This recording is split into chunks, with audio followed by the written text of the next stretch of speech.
आता बघूयात पेपर फुटी विरोधात जेनझीनं केलेल्या आंदोलनावर बाबा रामदेव यांनी टीका केली. हो, टीका केली. जेनझींच्या आंदोलनामुळे देश बदनाम झाल्याचा आरोप बाबा रामदेव यांनी केला. त्यावर संजय राऊतांनी जोरदार पलटवार केला. महिलांचे कपडे घालून कोण पळालं, तेव्हा भारताची बदनामी झाली नव्हती का, असा जिव्हारी लागणारा प्रश्न राऊतांनी विचारला. तर पतंजलीच्या गुणवत्तेवर लक्ष द्या असा सल्ला सीजेपीच्या अभिजित दिपकेंनी बाबा रामदेव यांना दिला.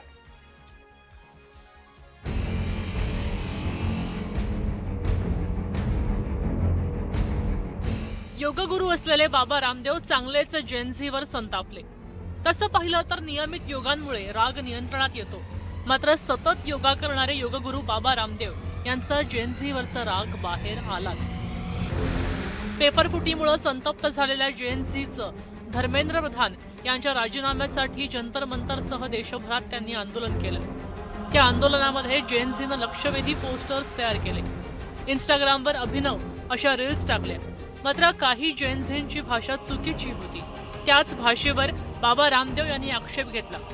शिवीगाळ ही आपली संस्कृती नाही, त्यांनी जेएनझींना हे सुनावलं. पिछले दोनों जंतर मंतर पर कुछ जेएनजी ने इकट्ठे होकर के भारत को बदनाम किया. गाली गलौज हमारी संस्कृति और हमारी प्रकृति नहीं है. हमने हमेशा बड़ों को आदर दिया है.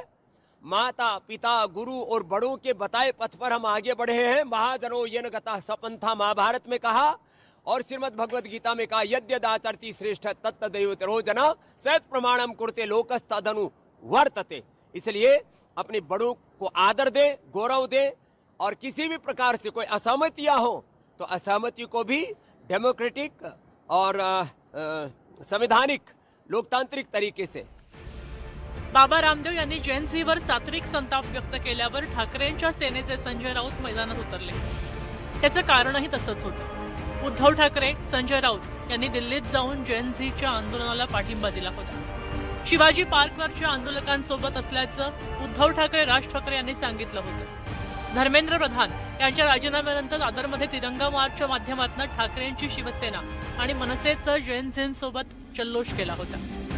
त्यामुळे जेएनझी सोबत असलेल्या ठाकरेंच्या शिवसेनेचे खासदार संजय राऊत यांनी बाबा रामदेव यांचा चांगलाच समाचार घेतला. 15 वर्षांपूर्वी बाबा रामदेव यांनी दिल्लीमध्ये काळ्या धनाविरुद्ध 4 जून 2011ला रामलीला मैदानावर आंदोलन सुरू केलं होतं. मात्र पोलिसांच्या कारवाईमुळे बाबा रामदेव 5 जून 2011च्या मध्यरात्री महिलांचे कपडे घालून पळाले होते. त्या सगळ्या घटनाक्रमाची आठवण संजय राऊतांनी त्यांच्या खास शैलीत कथन केली. आप जो अनशन पर बैठे थे और महिलाओं के ड्रेस में भाग गए, वो किसका अपमान था? आप क्यों बैठे थे? आप भी आंदोलन में बैठे थे ना, क्यों बैठे थे आप मुझे बताइए. आंदोलन तो आपने किया, तब भारत का अपमान नहीं हो गया. जब कांग्रेस की सरकार आ जाएगी यहाँ, कभी हमारी सरकार आ गई तो सबसे पहले राहुल गांधी को सम्मान देने वाले ये रामदेव बाबा हो. ये व्यापारी है, ये सब ये बिजनेसमैन है. संजय राऊतांनी तोफ टाकल्यानंतर सीजेपीचे अभिजित दिपके यांनी सुद्धा बाबा रामदेव यांच्यावर निशाणा साधला. संविधानाच्या मार्गाने विरोध करणं, डॉक्टर बाबासाहेब आंबेडकरांचा फोटो हातात घेणं म्हणजे संस्कृती बदनाम करणं आहे का, असा थेट प्रश्न दिपकेंनी विचारला. तंत्रासाठी लढणं, संविधानाच्या रस्त्यावर चलून विरोध प्रदर्शन करणं, डॉक्टर बाबासाहेब आंबेडकरांचा फोटो घेऊन चालणं, महात्मा गांधीचा फोटो घेऊन चालणं, जे भीमचे नारे लावणं संस्कृती बदनाम करणे. तर रामदेव बाबांना सांगा, आम्ही करतोय संस्कृती बदनाम. तुम्ही जे पतंजलीचे जे बनवतायत ना प्रोडक्ट्स, ज्याच्यावर सुप्रीम कोर्टी म्हणले की फसवणूक होतीये, त्याच्यावर थोडं लक्ष करा. संस्कृती आणि लोकतंत्र आणि देश हा जेनझी मला वाटते बऱ्यापैकी सांभाळून घेऊ शकतो. तुम्ही जे पतंजलीचे फॉल्टी प्रोडक्ट्स आहे त्याच्यावर थोडं लक्ष ठेवा, नाही तर पतंजली बंद पडून जायचं. अभिजित दिपकेंनी बाबा रामदेव यांच्यावर प्रश्नांच्या फैरी डागल्या.